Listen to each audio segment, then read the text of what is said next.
Next Chapter Podcasts. I'm Jason Palmer, one of the hosts of The Intelligence, The Economist's daily current affairs podcast. The Economist's award-winning shows make sense of what matters, from our special series on China's president to our weekly podcasts on business, technology, and American politics. Our journalists provide fair, in-depth reporting on the events shaping the world. Search for Economist Podcasts Plus and sign up to our free one-month trial.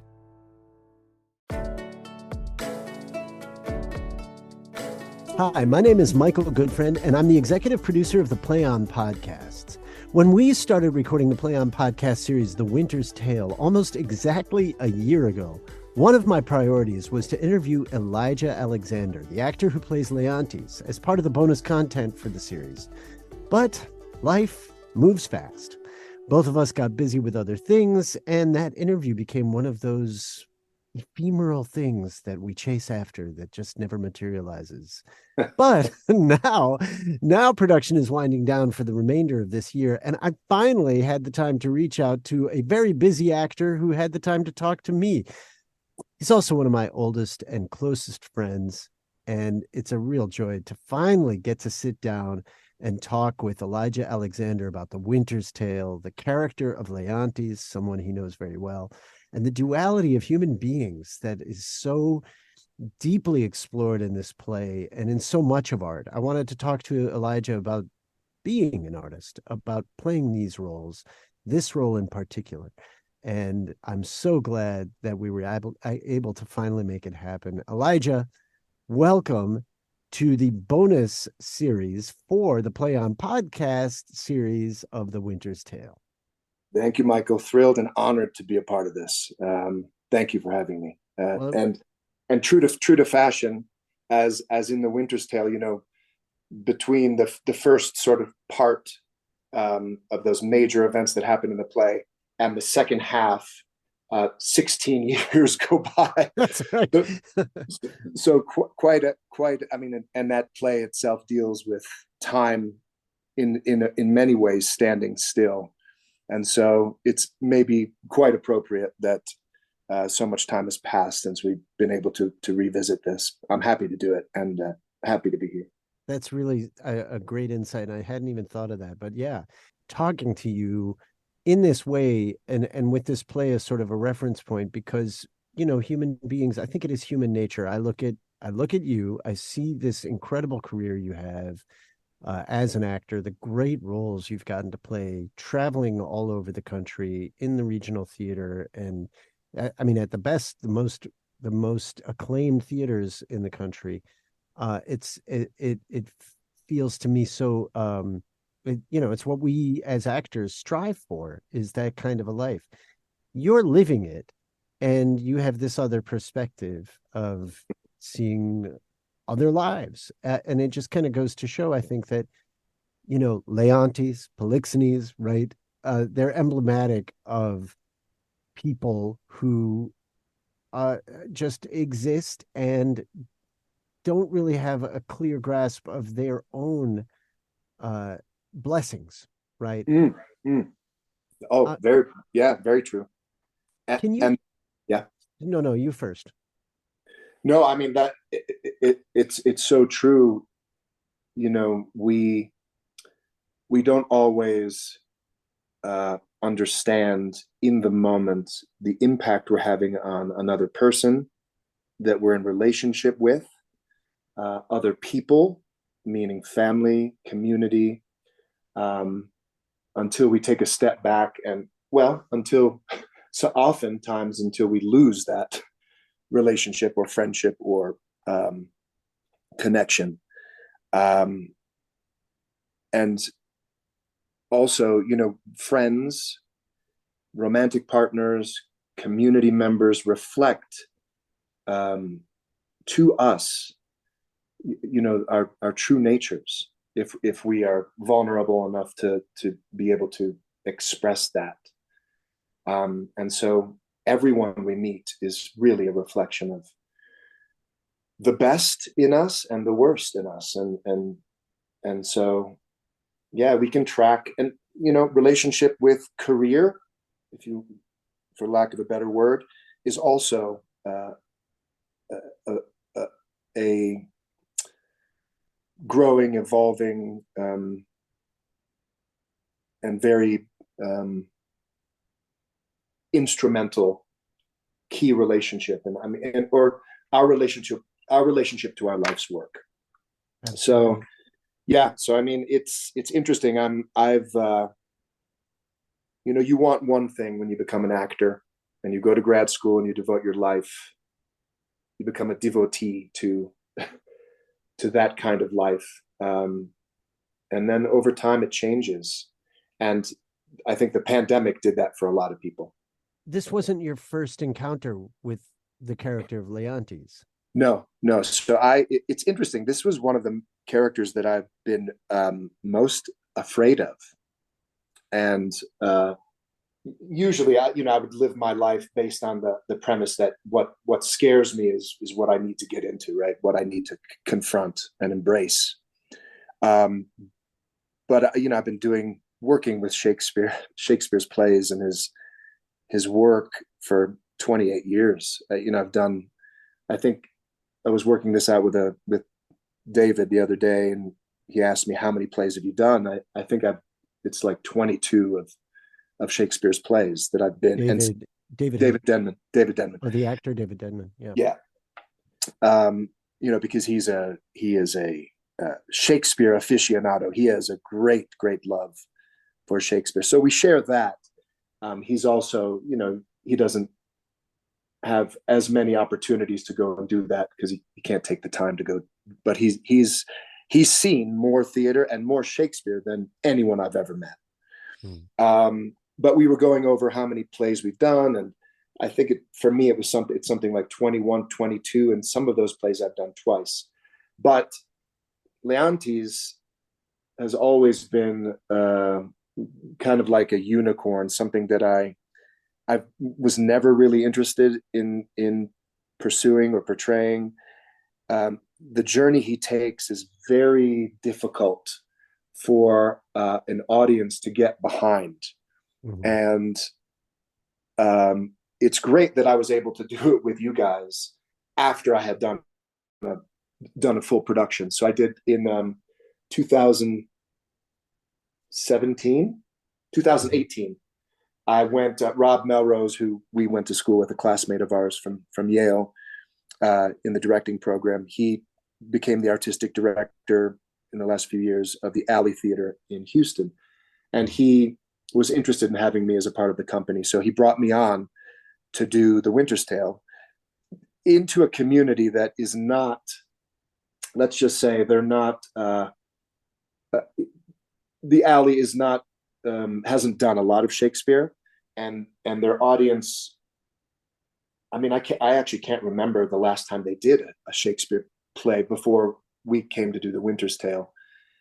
It was Rob's. Rob also has a deep love and respect for Shakespeare and his work, and so he wanted to create that love in his community there. And The Winter's Tale was a tough one to sort of start with. Yeah, he wanted to follow it up with The Merchant of Venice, which obviously didn't happen the next season. But anyway, it was a really tough and challenging journey. Eventually, you go all in, as we do when we take on a role. And I really tried to explore the root cause of all of that reactivity and sense of jealousy and projection of fear that's coming from that character. And so I got into the psychology of Leontes. I explored this nature of, when I've never been married myself, I don't have a family, but that very much came to bear in terms of his psychology. He had been married to Hermione for quite some time. They were going through some marital challenges, as every relationship, and in particular marriages do. They were also expecting their second child. And so I really sort of tried to key into the reasoning behind all of that fearful projection and all of that obsessive paranoia and jealousy that he was exhibiting and portraying, and the root cause of it all. And so I learned a great deal. And it really gave me a lot to work with when I came back to it a second time. And so it was really vital, that work.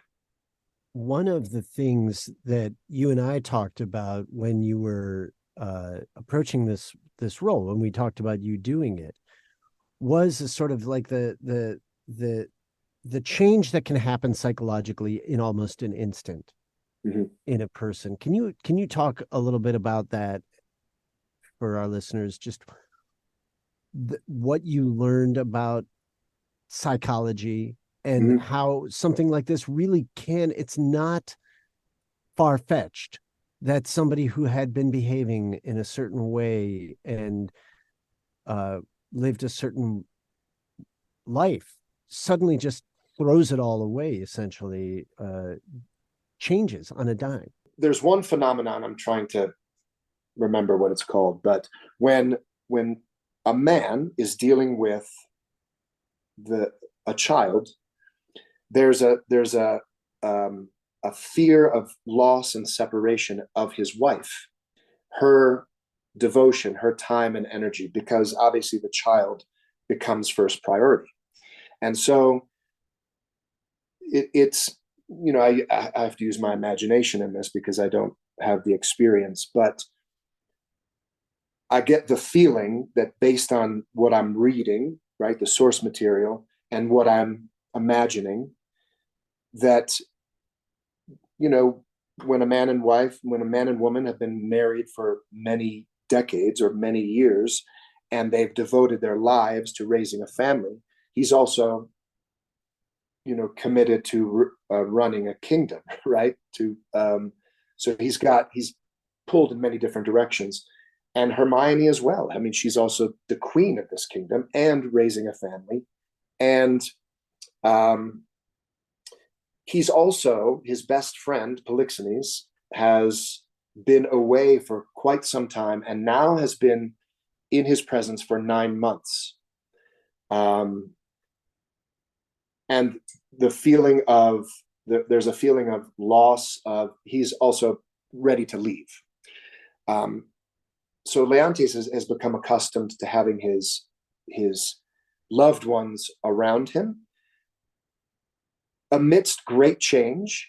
And then he's got the double fear of losing his wife, her time and attention with the coming of their second child, and losing his best friend. And so it's this fear of loss that creates basically an anxious, nervous breakdown. And I looked it up while we're talking just now. I'm probably mispronouncing it. Couvade syndrome. They call it the male counterpart. This is just, looking it up online through PubMed, but the male counterpart to pregnancy. It's a common, it says here, it's a common but poorly understood phenomenon whereby the expectant father experiences somatic symptoms during the pregnancy for which there is no recognized psychological basis. These symptoms include a decreased appetite and headache, or all these actual physical symptoms, but can also produce anxiety and rivalry and ambivalence and fear. Yes, that's exactly it. And as a woman, they deal with, it's a very serious thing. Postpartum depression, right? It is a very, very serious thing. And many women have suffered through that after giving birth, in particular their first time. So there also could be the fear of that happening again, right? So to the woman he loves most in the world, his wife Hermione. So I think all of that together contributed to this complete mental collapse. And that's why it's so amazing to get into Shakespeare's works, because he really investigated all of this, the conditions, the human condition and human psychology I mean, it's amazing. And that was most exciting for me to explore, because you have to have a springboard, right? You can't just go into these things, because Shakespeare, he writes in, I mean, you've got to fill in those small transitions yourself with your own imagination, because that break in particular happens so quickly that it's shocking for everyone. Most importantly, the audience. They're like, what just happened? You need to have your own backstory. You need to create history, not only of that character, his Leontes' childhood. So I got to go back and, I know you share this as an artist. In grad school, we would often go back and journal, and when we took on a character and started to get into exploring that character, you in particular, I think, which was really inspiring, kept meticulous notes and journals based on the history of your character, and it adds depth and dimension and complexity, and it has to be done. It's a necessity, because Shakespeare doesn't do it. He creates these big broad strokes, these big broad movements. It's almost like opera. He gives you the arias, but you've got to fill in all of those notes that are missing, because once you're out there singing that aria, the audience has to get all of that backstory. So you have to live it. And when you have a long run, like if you were doing, how long did you do Leontes at the Alley? How many? It was probably a 3.5 month, 4-week run. Yeah. So when you're doing these traditional American regional theater runs, you're doing 36 to 40 performances. Right. Yeah. And if you've done that work, if you've created the life around the text, it gives you something to fuel those times when you feel like you just don't have it in you. Right. Absolutely. And as a craftsperson, which is, what we are, you have to, and especially when you're dealing with longer runs, as you also have experience with at the Oregon Shakespeare Festival, the Utah Shakespeare Festival, which is where I just came from, where we did, it was an extended run, long run. You have to build in that baseline, and it's a necessity, as you understand this, because the work will only deepen and reach heights in as much as you've laid the groundwork and done the historical personal investigation. So it can only go as far as the work you've the research and the homework that you've done. Does that make sense? Yeah, I do remember this in grad school, having this conversation. Our teacher Earl Gister, the one thing that he said is you can't let your own invention take over the story of the play, right? The play, you have to stay within the given circumstances and not write your own play. Certainly. That takes you away from the intentions of the playwright. Certainly. We were working on Chekhov at the time, and I went way off on tangents in my creation of, justification for why this character did that or the other thing. And that, I remember that being such a valuable lesson, like stay within the world that was created by the playwright. That's such a great point. And that's why theater is a collaborative art, because look, Shakespeare on the page doesn't do it.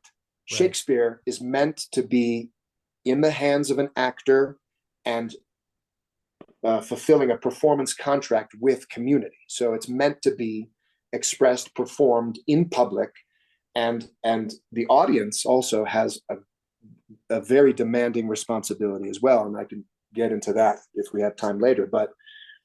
But most definitely, there's a context. You use the play as a blueprint, and within that world, though there is great freedom. And that's where a collaborative artist can become most free. But yes, you have to stay within the confines and the context of the telling of that story. But it's interesting that throughout my career, and not only in my professional life, but in my personal life, I've discovered the excitement of feeling free within relationship, feeling free with another person. You know, we're here to bear the beams of love. We're here as human beings to be in relationship, not to, you know, although spirituality is a major component of that, we're not meant to be isolated from society, go live on a mountain and read plays or do whatever we're going to do on our own. We're meant to be in communion. We're meant to be in relationship. And in the same way that we can find freedom as artists within the framework of a play, we can feel free within relationship. And it's interesting, The Winter's Tale deals with both of those things, you know, on a superficial level or a basic level. Yes, I have to develop the character of Leontes given with the given circumstances as they are. I can't create some other reality, you know, other than what's given to me, laid down by the playwright, right? But within that framework, I can explore a great deal, you know. And so I think what you're referring to was a great, you know, and part of being educated as to what's, you know, like anything else, form and concept are needed to create the formless, right? I mean, I'm listening to a lot of Ram Dass these days, and he talks so much about, you know, dealing with form and concept, right? And definition and identification, right? But within those things, if you don't become attached to them, you can feel free. And I think it's the same with doing a play. It's the same with being in relationship. You know, I play the role of husband. I'm playing the role of king. You're playing the role of wife. You're playing the role of queen. Within that relationship, there is a particular form, right? And roles that we identify with.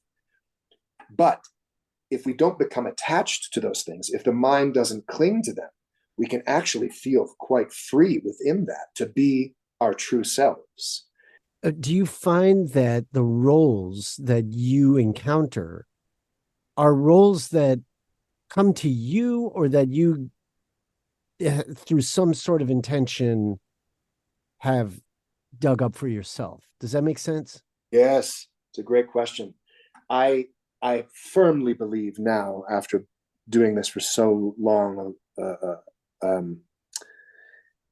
that roles present themselves and projects present themselves to teach us something. And like everyone we meet becomes our teacher, makes us a better teacher, becomes our student, makes us a better student. Every play has taught me something, every role. And it's amazing, because especially when we're young actors, we want to play certain roles, right? We want to take on certain challenges. We all want to play Hamlet. I know you were fortunate enough to do it. It's so funny, because for 30 years of my career, I've wanted to play Hamlet, right? And it was part of my desire. It was what I wanted, not what I needed. But at every turn, you know, I even, you know, there were two productions of Hamlet that I had worked on a conceit with a particular perspective on the play, and I'd worked on it, and I sold it to 2 theaters that wanted to do it, and then life happened. 2008, the financial collapse happened. Right. This one particular theater couldn't do Hamlet. You know, they couldn't do that kind of a play for their audience.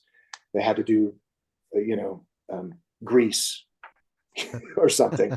But no, what we want isn't always what we need, and isn't what is going to move us forward in our spiritual progression, in our spiritual evolution. So it's all about that. And I thank God and I thank the universe that my trajectory has been what it has. If I would have played Hamlet right out of grad school, things might have been different. I'd been wanting to play that role for so long that when Richard III came up out of the blue, they approached me from the Utah Shakespeare Festival in 2011 and said, "Hey, we want you to play Richard III." And it's a play I'd never looked at. I'd never studied. At that point, I was still obsessed with playing Hamlet, right? Mm-hmm. So then I get into Richard III and I think, oh my Lord, there's everything that Hamlet has in Richard III and then some. Here's a journey that is like far reaching, runs the spectrum. And so I embraced it, and it was one of the highlights of not only my career, my life. Just in terms of developing stamina and, character development and the journey that man takes. So, and out of the blue, it was a messaging that came to me. Someone put it in my lap and I embraced it. Leontes was the same. And as a matter of fact, I've just come from playing Timon of Athens at the Utah Shakespeare Festival, never on my radar. Presented itself at a time when I was finishing up shooting season 4 of The Chosen, a TV show that I work on, which has had amazing global impact. We have, 700 million viewers worldwide. It's been translated into 50 languages. I just actually came from Chosen Con, which is the first of that sort that the show has done, and it was overwhelmingly beautiful to have thousands of people there in person telling me personally how the TV show has changed, literally transformed their lives. That's a really interesting character that you play, right? Tell us who it is. Yeah. So on The Chosen, I play Cohortes Urbani, which is an actual title in the Roman military.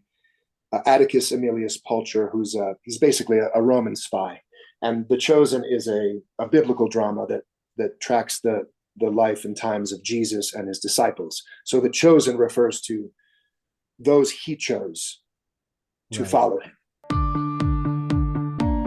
Join Play On Premium to get merch like t-shirts, hoodies, and coffee mugs, ad-free episodes, and bonus content video featuring interviews with the actors, producers, playwrights, and directors who brought it all to life. Go to ncpodcasts.com and subscribe to Play On Premium to support the art and the artists. The Chosen is a huge hit with Christians, right? Evangelical Christians. Correct. Yeah.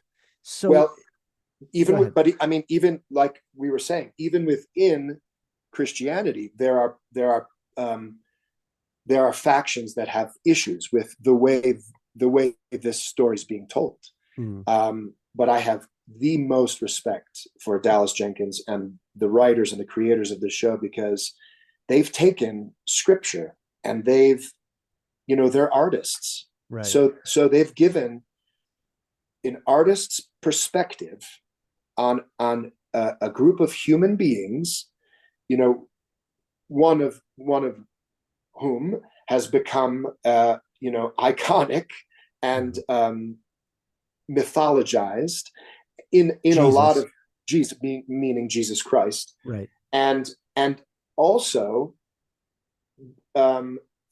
further distanced from everyone else in a way that is, I think, can be lonely, right? And so what these creators have done is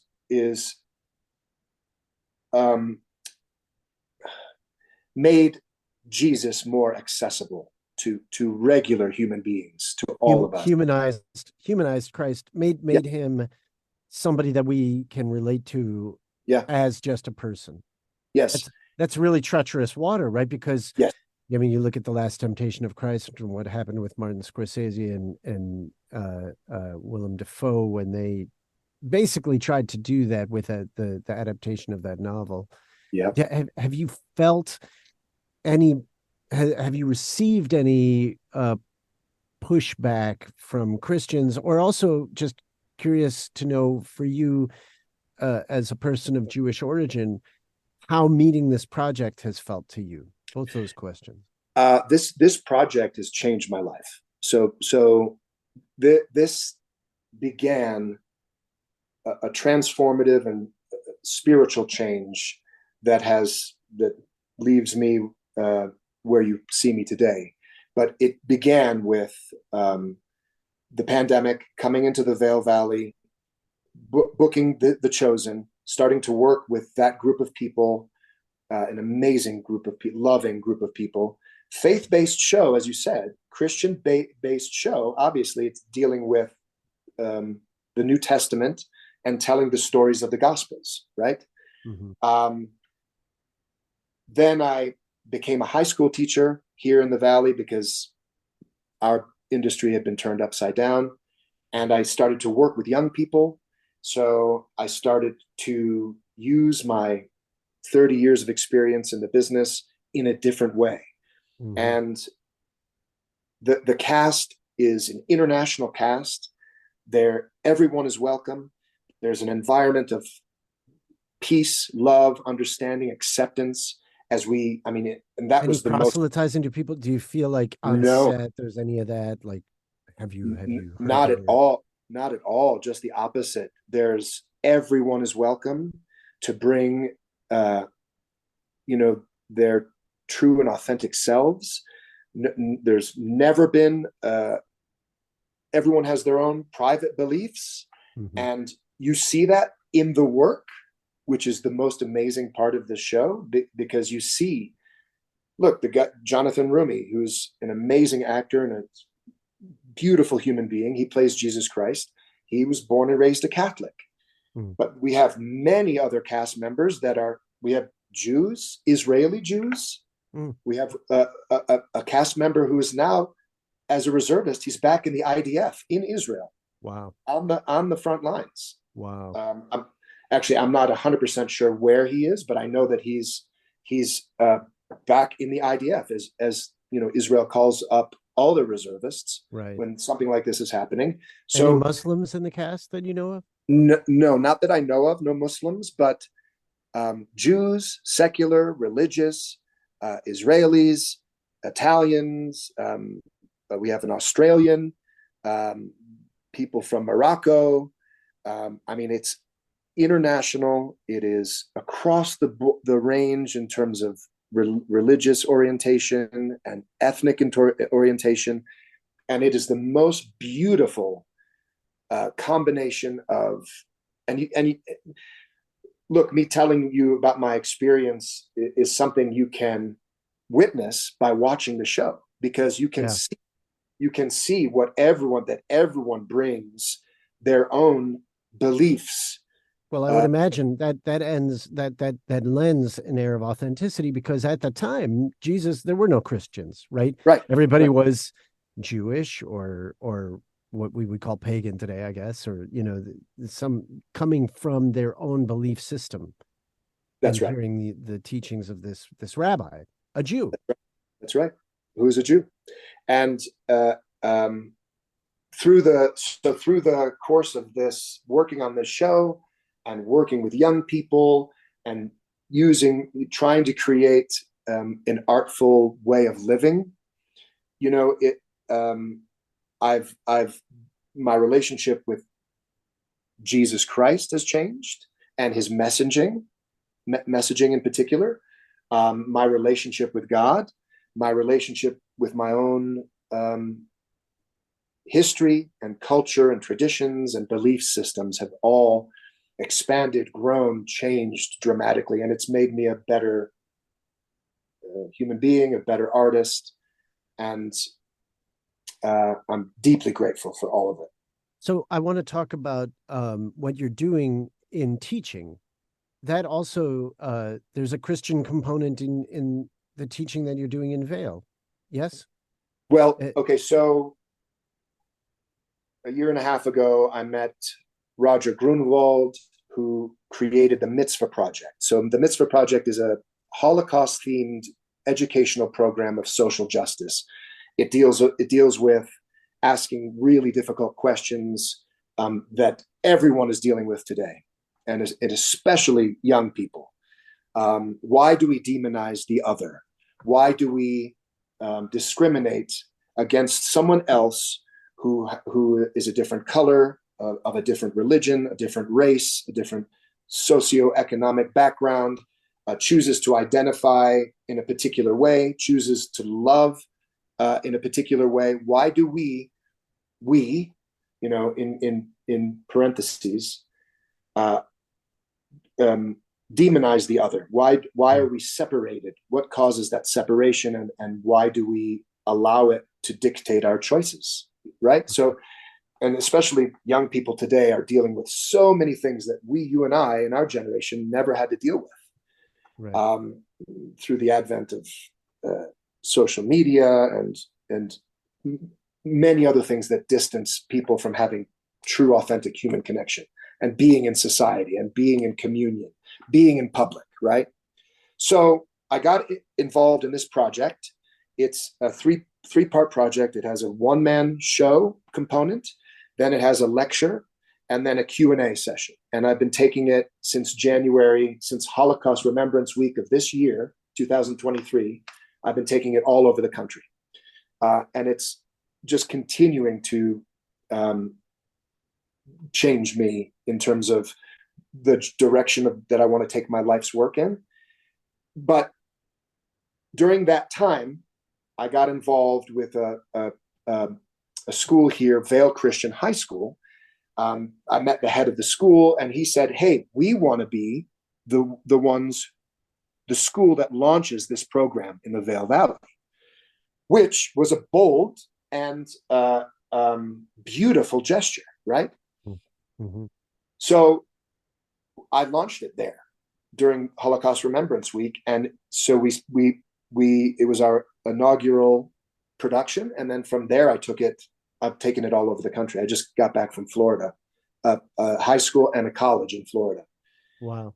All of us live with the Holocaust, and it's a sort of what feels like a very recent past memory culturally, and it is, especially in the scope of Jewish history. But what is the level of awareness among students today at large? You're going out into sort of the general population. Is there as much awareness of the Holocaust as you would imagine there should be, given how we've lived with it as Jews? One of the reasons that Roger created this program is that most students of high school age today in this country, in the United States of America, something like 38% don't even know what the Holocaust is, let alone what happened. So, yeah. So, and they're not taught it in curriculum in this country, even in world history classes. So it's negligible in terms of what's being taught to our young people. And so is there any wonder that every other week we're having a school shooting, that in the Vail Valley, it's got the #1 teenage suicide rate in the country, that young people are killing themselves, killing each other. People are disgruntled and feel not unheard, unseen, and they don't understand other people. Yeah, a sense of empathy has become, there's been an assault on empathy and understanding and connection and socialization. And so I think it begins with the way we're teaching our young people. I mean, I was just in Florida working at a high school in Jacksonville, where just 3 miles away, 6 months ago, I'm misquoting it, I don't know if it's exactly 6 months, but 6 months ago, at a Family Dollar store. A 22-year-old young man went in to a Family Dollar store with an AR-15 and started killing Black people. Right. And he apparently had a swastika on his, engraved on his rifle, on his gun, and he was, committing a hate crime. Killed many people because of the color of their skin, and then killed himself, I think. So I'm coming into a community where that's status quo. That happens. That's normal. Right. It's been normalized in our country, in every major city, and some not so major cities in this country. You have angry, upset, misunderstood, mentally challenged young people who are taking that out on other people. And so this is my part to help educate. What does the word mitzvah mean? So mitzvah in the formalized sense means commandment in the Jewish tradition, but we've come to understand a mitzvah as a good deed, right? Right. As a good deed. And it's interesting that he calls it the Mitzvah Project, because it involves the mercy killing of two innocent, pitiable, suffering souls. In a concentration camp? In a concentration camp in Auschwitz. But it tells the story of two lives that intersect or collide during the darkest days of the Holocaust, but opens it up to tell a much larger story, a much more universal story that everyone can relate to. And that's where the lecture comes in, and the question and answer sessions come in. And those are actually the most important part of the program, is engaging these young people, creating a safe space where they can talk, have these really difficult conversations, where they can talk about their own experience within these high schools. Their experience of being bullied, their experience of being discriminated against, their experience of feeling separate and alone and outcast and harassed. And I've actually in Jacksonville, it was the most diverse population, student body that I've been to thus far. And it was amazing. We had Muslims, we had African-American, Black students, we had Jews, we had Christians, we had Hispanic, a large Hispanic group. And yet this school was like being in a prison. They had armed security guards roaming the halls. They had a police escort out front. They had system of locks on the door, on every door in the high school. They have panic buttons on the teachers, the faculty have panic buttons on their ID cards that alert the law enforcement if something goes awry in the school. It's unbelievable. It's mind-blowing that is normalized now in our country, in our society. And again, I'll just come back to, it's all about educating the younger generations so they understand there are other options. They don't have to. Yeah. Overcoming fear and dealing with fear. 100%. The fear of death, the fear of the unknown, the fear of change. Bringing it back all the way back to The Winter's Tale and Leontes. It's like Leontes goes into the depths of a personal hell and lashes out and kills people. I mean, he kills his son. Yeah. And then goes through this transformation, kills his wife. I mean, essentially, he thinks, she served, however you want to interpret that, miraculously or through Paulina's ingenuity. And this beautiful redemptive ending happens in the second half. Can we talk a little bit about that? What happens for Leontes and how that's so symbolic of the journey of the human soul? All life is suffering. To live is to suffer. To survive is to find meaning in the suffering. And to thrive is to alleviate someone else's. Words that we say have power, right? The actions have even greater power. So who we are is what we say and what we do, right? Fear, when fear controls those two things, what we say and what we do, we are separated immediately and we increase our own suffering. So fear just perpetuates suffering. And what Leontes does, he says with his words being powerful, abracadabra from the Aramaic is I create as I speak, right? That's the origin of that phrase. Words can create. We communicate for two different reasons, right? What we're doing this morning together is one of two things. We're either trying to create connection or trying to create separation with our speech, with our dialogue, with our dialectic, right? So early on in that play, everything, the vitriol that's coming out of Leontes' mouth, the horrible things he says are destructive and come from his fear, right?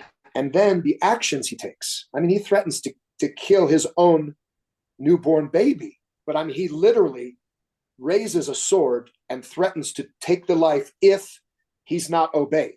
He doesn't do it. He hands it off.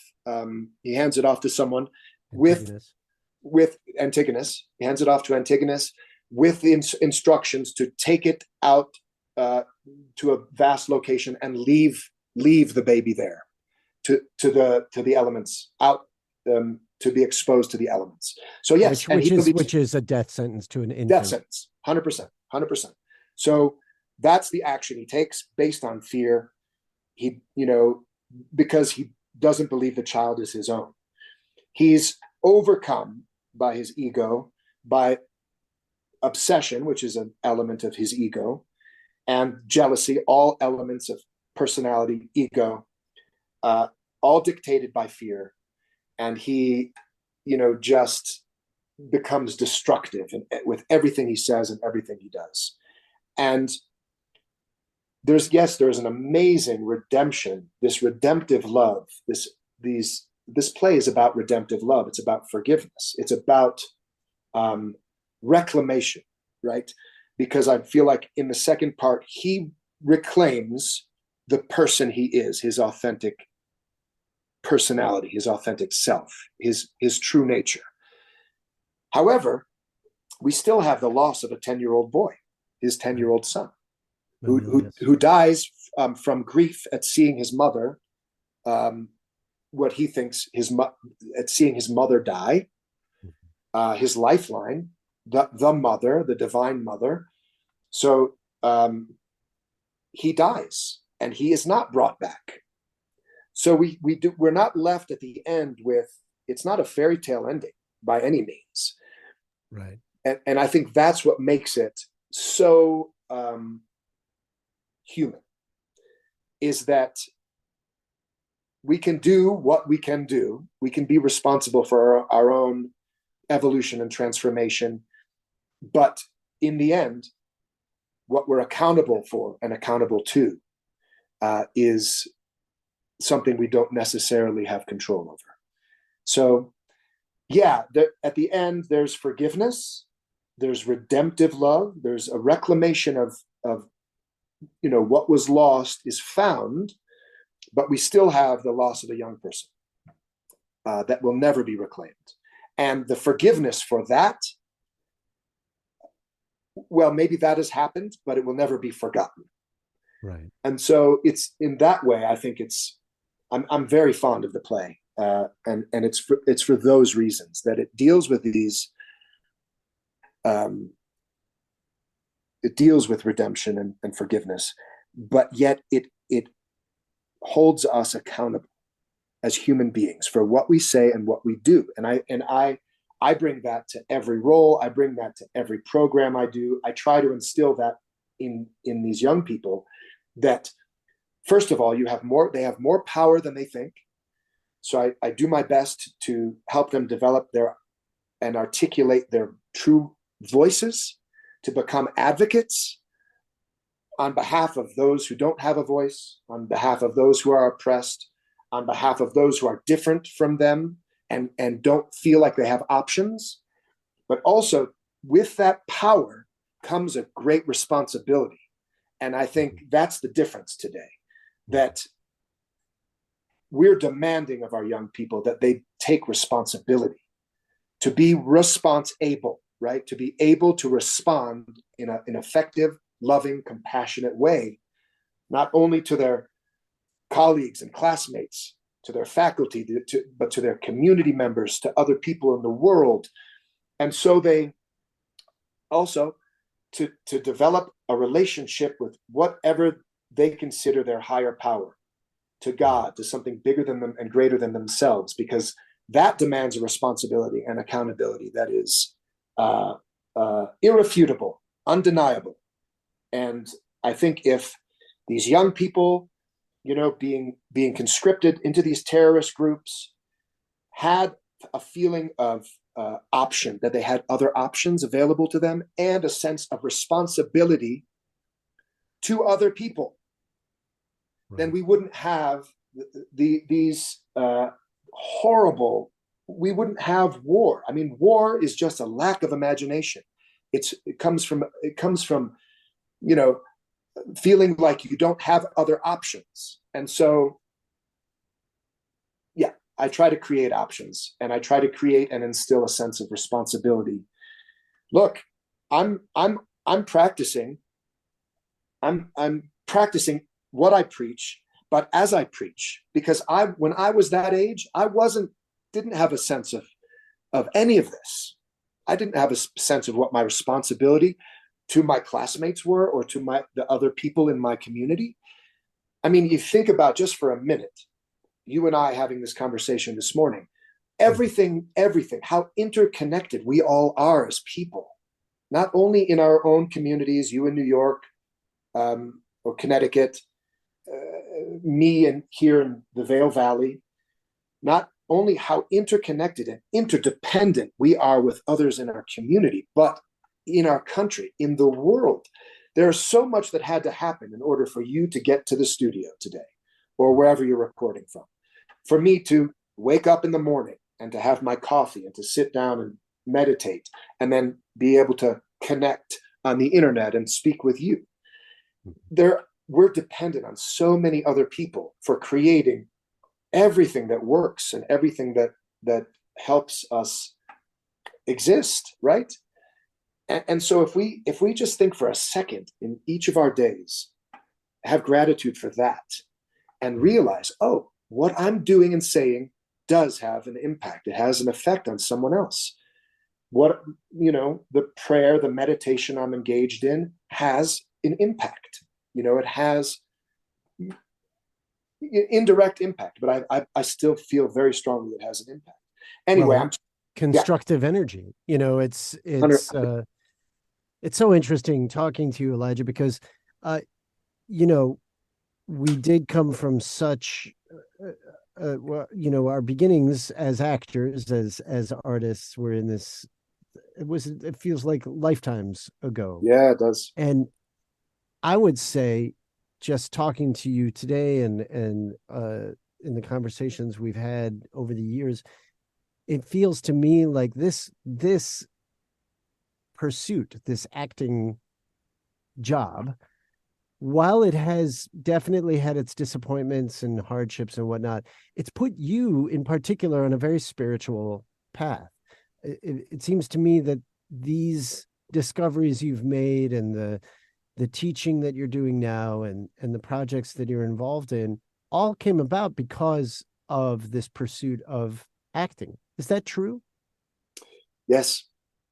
And I didn't realize it until now, that all of that work and all of that hardship, all of that suffering, look, it is not easy to be an artist, in particular in this country. I mean, we were set up at the Yale School of Drama. I'll never forget the mission statement, right at the beginning of the welcome book. We are creating actors that will change the landscape of the American theater, and I believed that.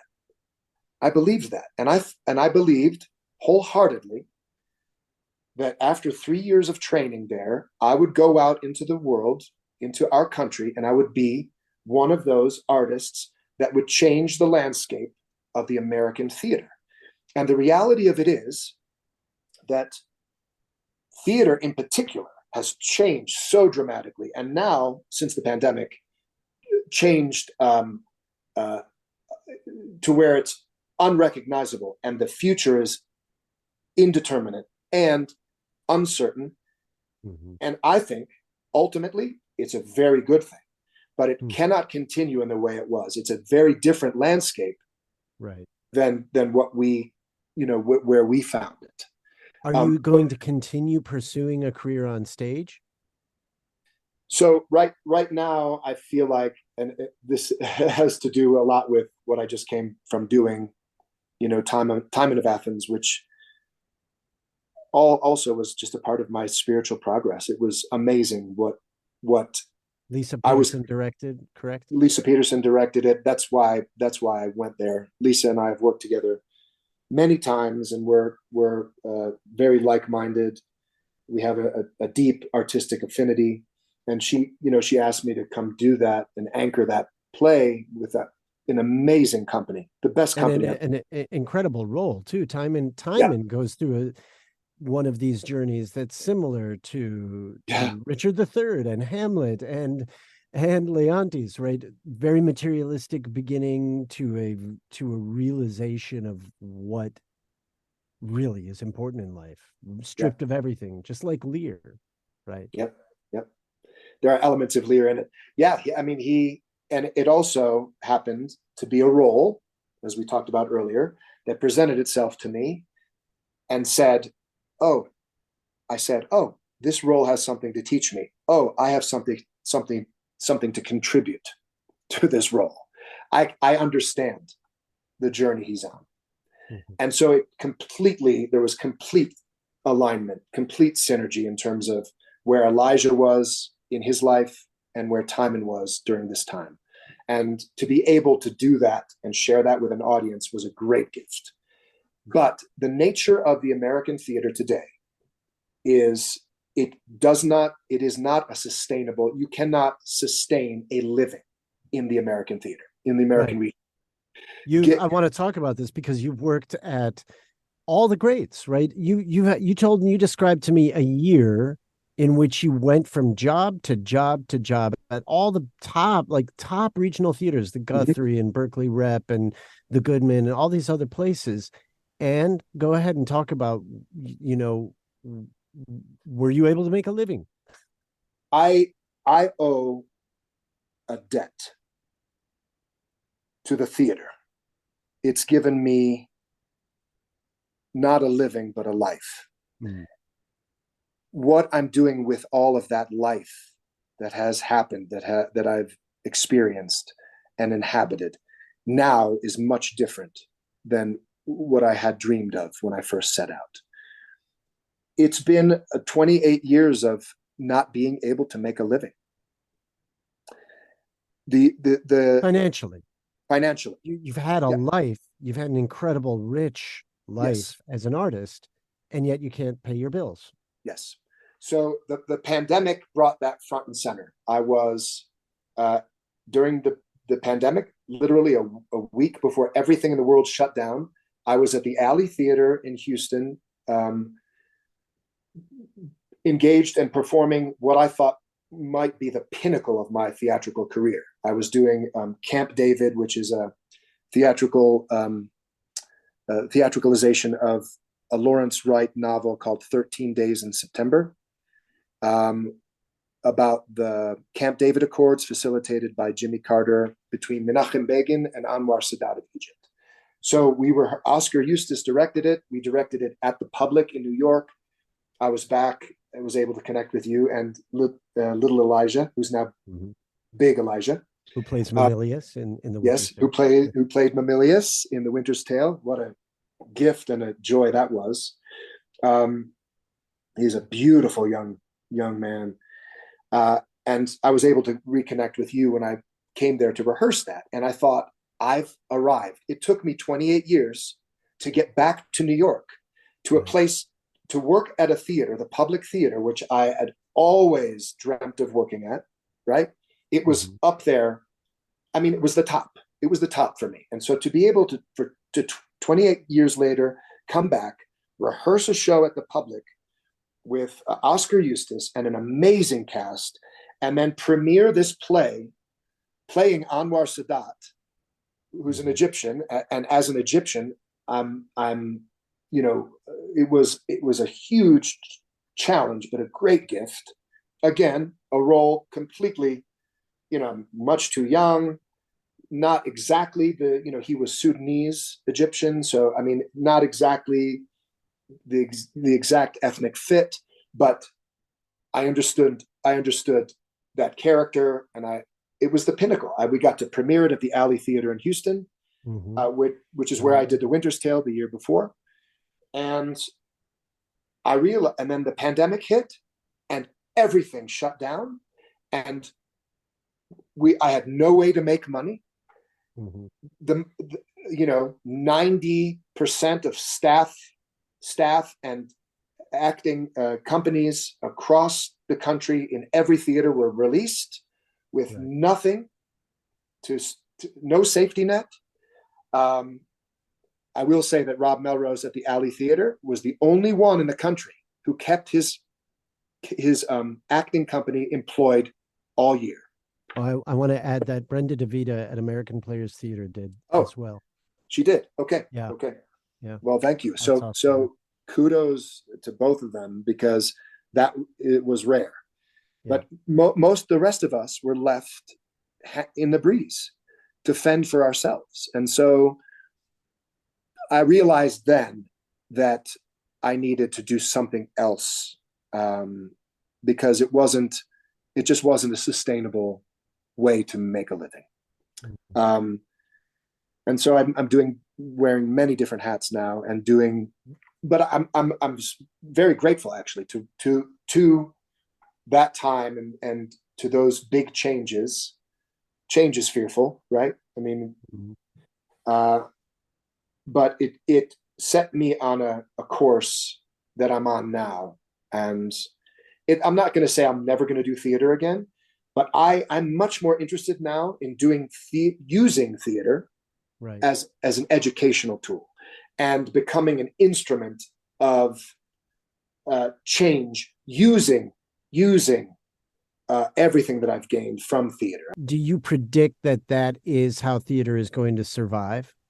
Is that sort of direct teaching tool no longer going for these sort of corporate funded, backed, I guess you could say, yes, regional theaters that basically kind of, the criticism of them is that they take what worked in New York and they just basically do it there in Cleveland or in wherever.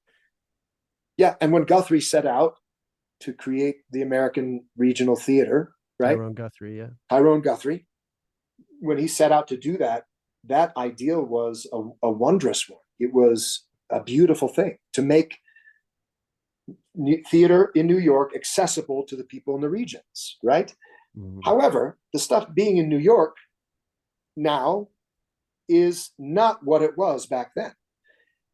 What the American theater, New York included, is required to do now, if it's going to survive, is to tell new stories that are happening today, that have happened to people since the pandemic. I'm not saying necessarily that doesn't have to be the timeline, but that stories that are revolutionary, stories that are vital to us today. That doesn't mean that exploring old chestnuts once in a while isn't necessary or fulfilling or important. It is. But the days of programming to keep, patrons in seats in these huge institutions that are much too expensive to keep operating, right? Those days are over. That's why you're seeing the collapse of these huge institutions and organizations. They have to redefine what it is they want, their missions, their mission statements, their missions in terms of programming, in terms of what is vital, in terms of what is necessary for us today and important for us today, and include new voices. Include the voices that are, emerging Or challenging interpretations of the classics, which is what we're trying to do here with the Play On podcast. Right? Taking things and saying, how is this relevant today? Is it worth listening to today?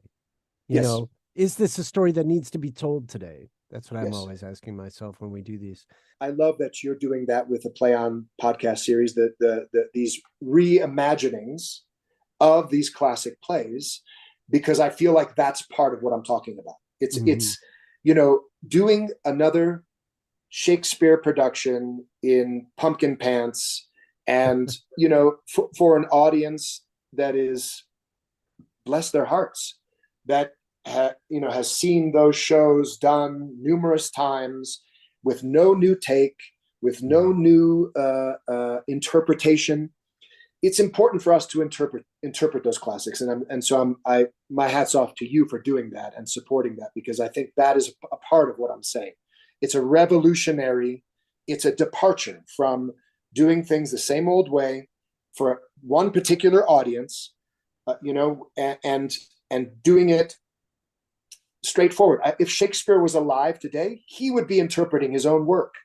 He would be writing plays for our time, addressing what our audiences are dealing with, what they need, right? It's no longer about dictating, you know, and presenting something for entertainment. I don't believe in that, really, honestly. I believe that all theater at its best is educational, impactful. You learn something new, not only about the world, but about yourself. And so theater has to be re-envisioned, redirected, and redistributed in that way if it's going to survive. Well, I will say, and I'm also going to just put a little asterisk here in in your response to my response, which is that these podcasts, me doing this wouldn't have happened without the pandemic, right? It was me reacting to that cliff that we all faced when there was no more work. You know, I had a teaching job I lost. I was, you know, I had things lined up as an actor that evaporated, my wife as well. And there we are with 2 kids and boom, how do we make a living? You know, I pivoted back to audio, which is something that I had done, you know, throughout my regional theater career as an actor. And here we are today. But speaking of audio, I know we have to wrap up. You and I could talk forever, but I'm curious to know have you had a chance to listen? Did you listen to the Winter's Tale podcast series? Oh yeah. And what was so you had done the stage version. What was it like hearing it? Did it illuminate the text for you in a different way? Were there revelations that you had that were new to you?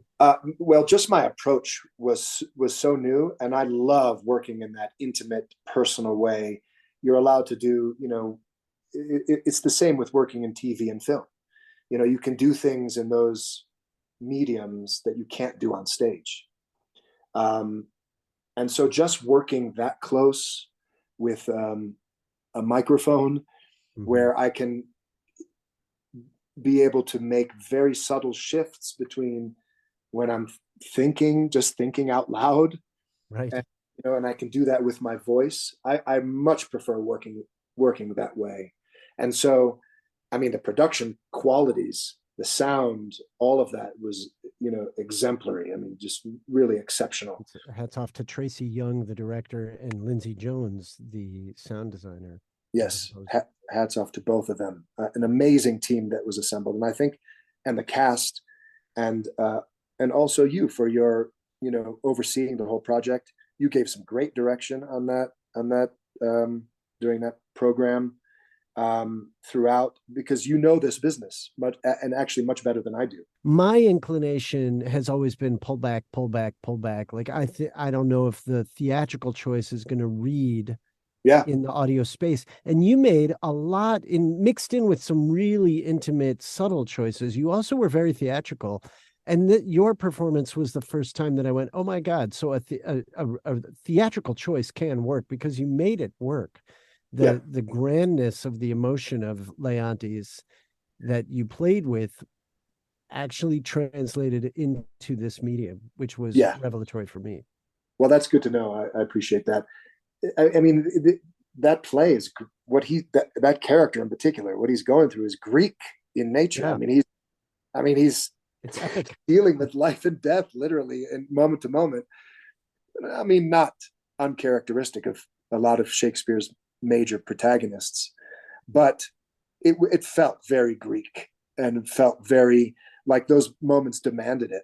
So that was tricky and challenging for me, and I really liked playing with, modulating, the moments where what was demanded was more theatrical or much more expressive, and the fact that it held up was very encouraging. So, wow, Elijah, it's been such a great time talking with you. It was well worth the wait. I'm so glad we ended up doing it after all.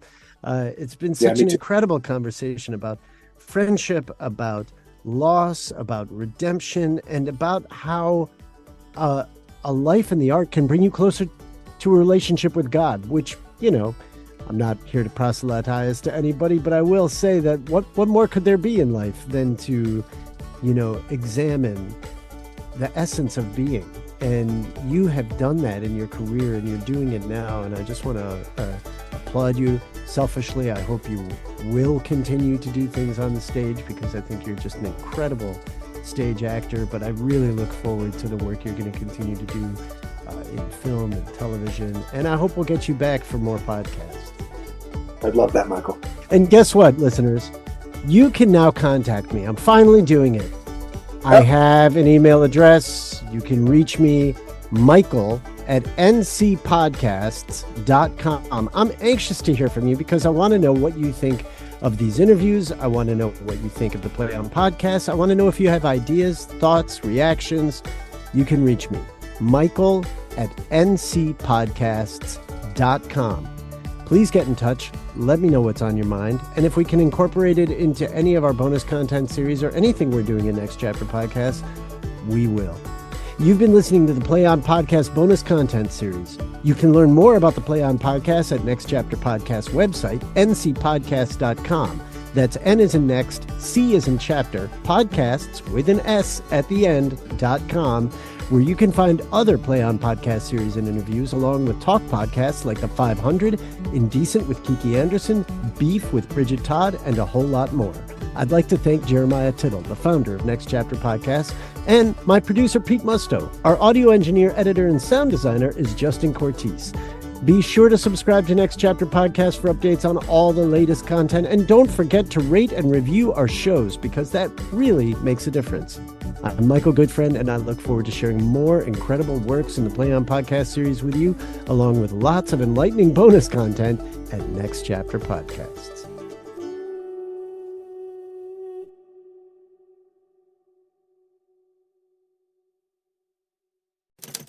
Next Chapter Podcasts.